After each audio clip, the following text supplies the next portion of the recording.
Now, locally, so far, Oregon is behind in receiving the amount of vaccine that health leaders expected to get by now.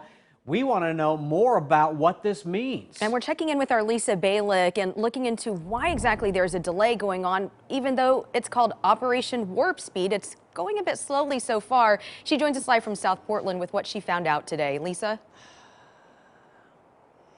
Yeah, keep in mind, Oregon, like other states, doesn't simply just put in a request online and expect it to show up. That's not the way it works. In fact, it's up to the federal government to decide who gets what when. And again, the vaccine coming from two companies in particular, and so that's why it's just going to take some time. They're shipping the vaccine out, again, based on the direction from the federal government. Now, health leaders told us earlier this month they expected more than 150,000 doses in Oregon by the end of this week, but they told us today they do have 100,000 doses, but they've only given 20,000 out, mostly going to those in healthcare who work with COVID patients, as well as staff and residents in some nursing homes and assisted living facilities. Now, I learned that the Portland VA also got in about 3,000 doses this month, going to similar groups, and the Department of Corrections is giving out hundreds of doses to staff in close contact with COVID inmates and to some inmates working in areas that house those patients. But the state is still trying to decide who gets the shots in what order.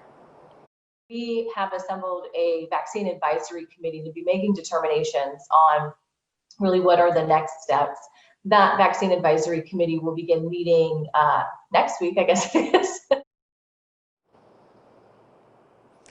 Now, also a big question is when they will receive required second doses here in the state for those who got the first shot. It's supposed to be 21 or 28 days later, depending on which vaccine you get. There's also a question of what happens if people get the first shot and there's a delay in the vaccine coming in, the second doses.